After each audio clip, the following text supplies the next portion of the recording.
Hi, CJ here for another video of passionate sharing about recovery tools, lessons, and real-life experiences from my mental health journey. I'm not a medical or mental health professional, just here today to share more helpful information about my journey. Just a reminder, if you've not yet created your personal safety plan, please check out the link in the description or above to learn more about staying safe, because emotional triggers or darkness of depression can set in at any time, and potentially during this video. All right, let's get started. And remember, you are not alone. Hi, CJ here for another sharing session with you, and today about definitions of trauma, PTSD and complex PTSD, and what they mean to me. You're going to hear me use these terms throughout my video journey, and this is just the definitions from my point of view and what I have learned and how they intertwine with my journey. I started researching PTSD in September of 2017. This was after it was recommended to me by a fellow camper. I've shared that story in a couple of my videos. Just a very fortunate day for me. Prior to this, I had been diagnosed with post-concussion syndrome after my 5th concussion. I had little hope to improve my issues, and this really created life changes for me to adapt with the symptoms, and that included deep depression.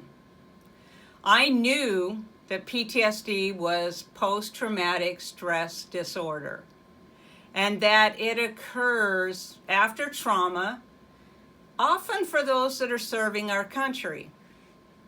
Although I did serve in the Army, that was in the late 70s, and I did not see any combat or endure trauma from wartime service. What I immediately learned is that this can happen to anyone. So to start this, I really want to just define from a quick research, just from the mayoclinic.org. I'm going to go ahead and read this. Post-traumatic stress disorder, PTSD, is a mental health condition that's triggered by a terrifying event, either experiencing it or witnessing it. Symptoms may include flashbacks, nightmares, and severe anxiety, as well as uncontrollable thoughts about the event. Most people who go through traumatic events may have temporary difficulty adjusting and coping, but with time and good self-care, they usually get better. If the symptoms get worse, last for months or even years, and interfere with your day-to-day functioning, you may have PTSD. Getting effective treatment after PTSD symptoms develop can be critical to reduce symptoms and improve function. Oh my God. You mean there's something I can do about it? That was the main thing that came out for me right away. I can improve. And then as you go on, you learn about the symptoms. And again, I'm going to read these. I'm also going to be sharing them in text over here on the side. Intrusive memories. Symptoms of intrusive memories may include recurrent, unwanted, distressing memories of the traumatic event. Reliving the traumatic event as if it were happening again, flashbacks. Upsetting dreams or nightmares about the traumatic event. Severe emotional distress or physical reactions to something that reminds you of the traumatic event. Avoidance. Symptoms of avoidance may include trying to avoid thinking or talking about the traumatic event, avoiding places, activities, or people that remind you of the traumatic event. Then there's negative changes in thinking and mood. These symptoms are negative thoughts about yourself, other people, or the world, hopelessness about the future, memory problems, including not remembering important aspects of the traumatic event, difficulty maintaining close relationships, feeling detached from family and friends, lack of interest in activities you once enjoyed, difficulty experiencing positive emotions, feeling emotionally numb. Changes in physical and emotional reactions. These symptoms are also called arousal symptoms, and they can include being easily startled or frightened, always being on guard for danger,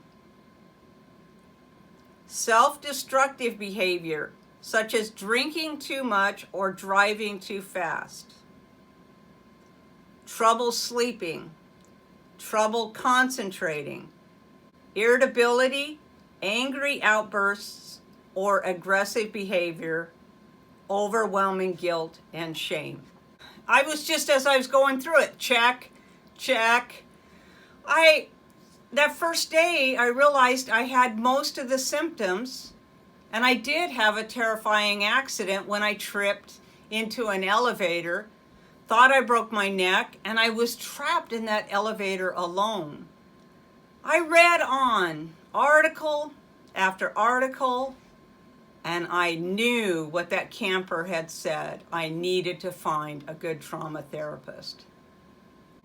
While waiting for my primary physician to help with a referral, I continued the research, and in doing so, learned it just didn't matter if I had PTSD. What really mattered is that trauma created symptoms, and I was chronically plagued with those symptoms. And I now knew that mental health therapy could help. Early in November of 2017, when I first started seeing my referred therapist, I learned that in fact I did meet the criteria of PTSD, and that EMDR therapy, that I'd actually learned a lot about in my research, can work for someone like me. I now know that EMDR can work for many types of trauma. You don't have to have PTSD. Complex PTSD, any type of trauma. And it's actually becoming a more popular therapy option for every kind of trauma. Therapy sessions started, and I just continued reading, researching, and just practicing mindfulness and anything else new I could. Early on, while doing the EMDR processing for the accident, for the actual trauma that created the PTSD, memories and emotions from childhood kept coming up.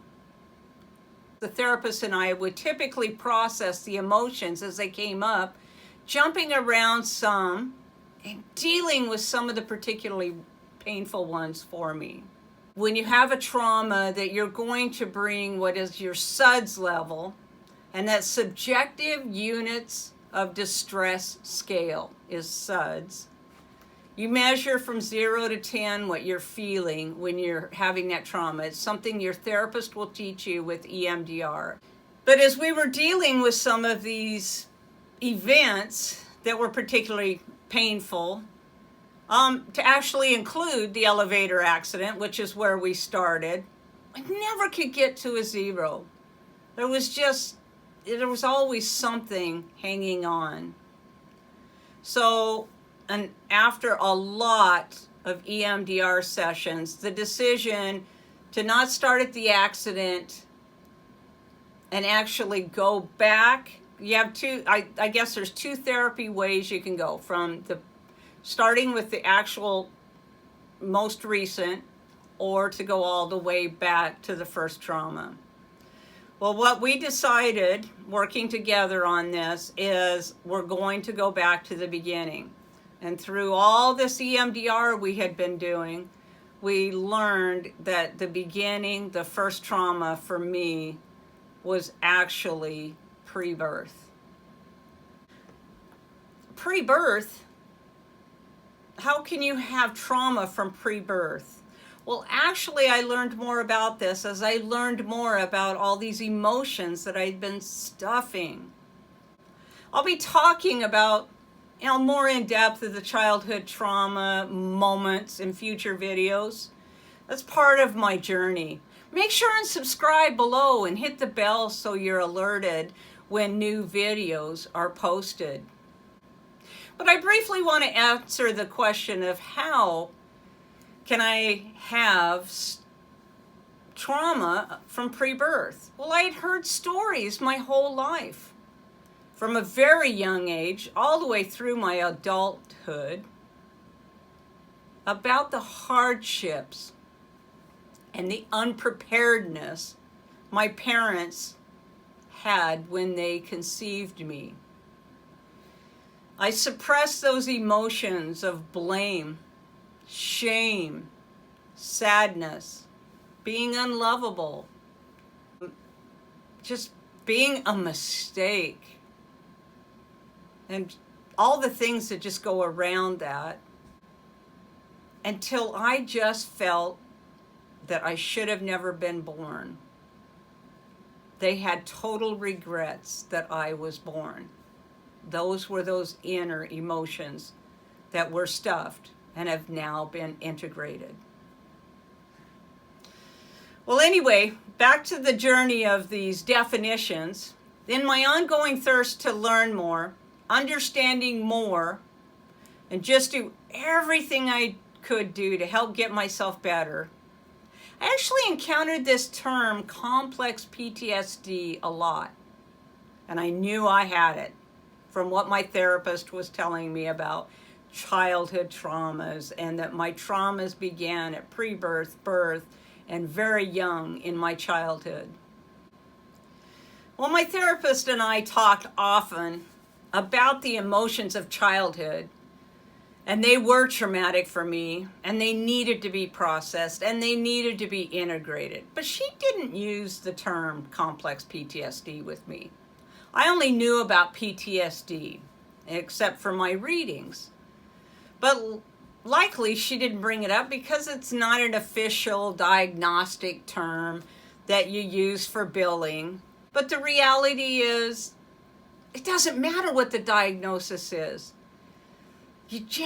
I needed to process all those emotions I stuffed. And that is the focus of every appointment I've had since I've started therapy. Well, processing the emotions is the only way that I really believe in, and my therapist, from the studies I've done, I'm right with her. It's the only way to end the PTSD cycle. Well, sure, there's other ideas out there, but I have found that I really feel I'm changing that cycle. And I talk a lot more about the cycle, the traumatic cycle, that it just keeps going round and round. I talk about that in the Explore PTS video. Check that out after this one. If you're listening to this one and haven't, check that one out. But in August of 2020, so been in therapy almost 3 years now, my therapist was actually reading a book, because it had been recommended to her, called Complex PTSD, From Surviving to Thriving by Pete Walker. She recommended I read that book because she saw so much of what we had been talking about for the last 3 years in that book. And she felt that it would really resonate with me and connect with me and help me answer these questions. I just have to have answers to understand it more. It just makes it so much easier. And you just don't feel alone when somebody can explain it in a way that makes sense to you. It's part of the reason that I wanted to go ahead and create this YouTube channel and share my journey. Because with that book, I actually said, I'm not alone. Other people have these feelings. These things happen in childhood and we stuff emotions. It's what we were taught. It's what we learned. Well, the good news is, I learned it, I can unlearn it. I can process, I can integrate, and it can get better. This book, Complex PTSD, From Striving to Thriving by Pete Walker, I'll have the link below in the description. That is why I end every video today with, you're not alone. I think that's a really important message for anyone who's having scary thoughts, does not understand what's going on. If you've been through a trauma, you have a lot of buried emotions. And those emotions are what you feel isolate. That's what I felt isolated me. God, it wasn't that bad. Really? Yeah, okay, I thought I broke my neck, but, there's really no reason for me to have all these symptoms. Well, I'm here to tell you that you're not alone in your thoughts, and it can get better. Well, this complex PTSD, again, it's a common term. It is not yet in the DSM-5, which is the diagnostic something manual for insurance coding, is how I look at that. It is in the ICD-11, and the ICD-11 is used for hospitalization. But basically, when you look and try to find complex PTSD definitions, they vary so much. Except, it's like having PTSD, but it becomes complex because it's from childhood trauma. And in childhood trauma, it occurs ongoing, over and over, usually in childhood situations, where one felt unloved, unwanted, rejected, not safe, or just simply not good enough for long periods of time, where the trauma becomes deeply stuffed within our being, within our bodies. We just suppress it. We learn to cope in different ways and typically miss many of the emotional development phases needed to be emotionally mature. In many cases, I just did whatever I could do to ensure that my sister and I did not cry, that we would be quiet and just do what we were told. Don't do anything that would upset Mom. We didn't want to get Mom mad because then safety for sure would be an issue. Just be a good little girl and Mom won't get mad and I won't get hurt.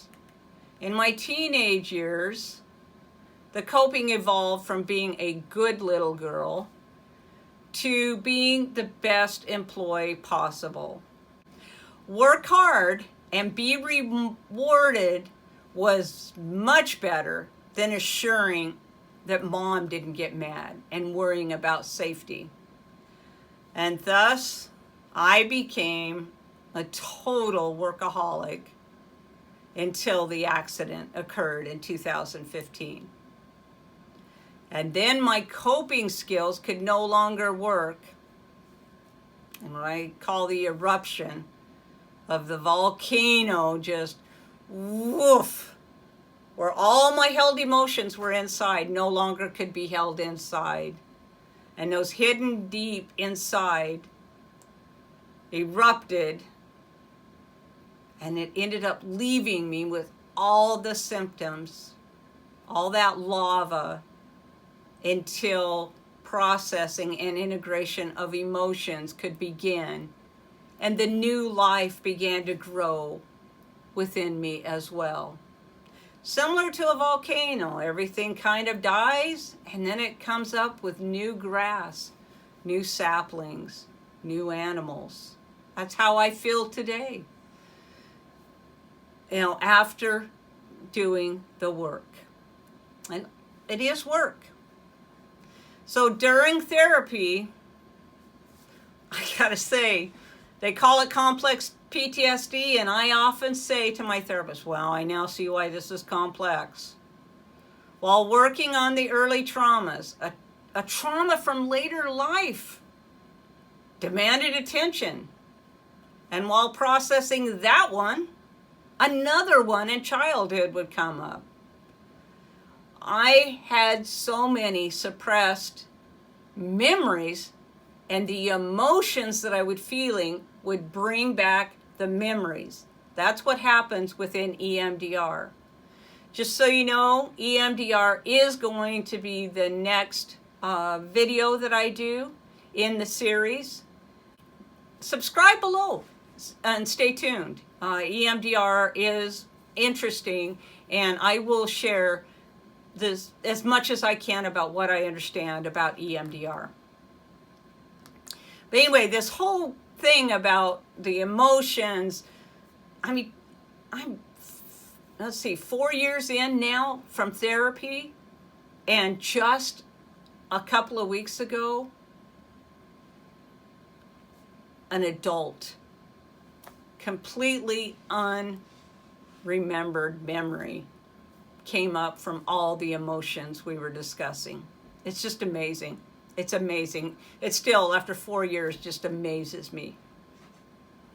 But for me, the stuffing of so many emotions, I actually had to learn what the emotions felt like. What does sadness really feel like? What does hopelessness feel like? And I have to sit with it and feel that emotion. We'll come back to that because hopelessness is one I'm still struggling with. I'm not sure I know how to feel that one completely yet. I know I feel it a lot, or I wouldn't try to be killing myself or think about killing myself in my past. So hopelessness is a tough one to allow yourself to feel. But anyway, as I talk about complex PTSD and going back and forth, I call it layers of the onion. We're going to peel back a layer of the onion, and we're going to work on that. We're going to peel back another layer, and we're going to work on that. So we're peeling back a layer. We may have to go over to the other side now and peel back a layer. And you're going to keep working it until you get into the hardest core of your memories. And today is the end of May, 2021. And I'm just going to share with you because in the future, I'll talk about getting to that itty bitty little piece in the center of that onion, because that is where I have been and trying to get through for 6 weeks or more, probably more. But while we were working on this little piece, a lot of other memories were coming out, but we still haven't gotten to the core at the earliest, what we've identified as 5 years old, where this core started. And so we've got to get to that core. More to come on that for sure. The complexity of our minds, the body and soul is just amazing. And I'm learning more and more every day. Just knowing of all my own gratitude in understanding PTSD and complex PTSD more, it does not always make it easier to learn that there's yet that another layer to process. I only hope I'm at that little one. Hopefully it's not that little one above the little one. Check out that drawing. You'll know what I'm talking about when I'm thinking about an onion in my mind. I thought we'd actually reached the hardest part already. But you know that little tight ring? Well, we're going to get there. Like I said, stay tuned. When will I be done with all the processing of all the traumas? I'm just trying to get through the first 5 years right now.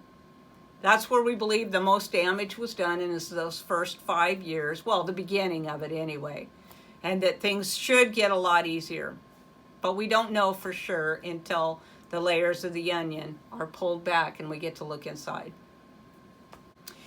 And then after 5, we need to work on finishing the rest of my childhood, then my adolescence, and then my adulthood. I know it is really hard to process and integrate emotions, but you will feel better over time, and it does get so much easier with practice. The inner core of our body and soul begin to heal. Just keep working. It gets easier. Keep processing, and know that you are not alone.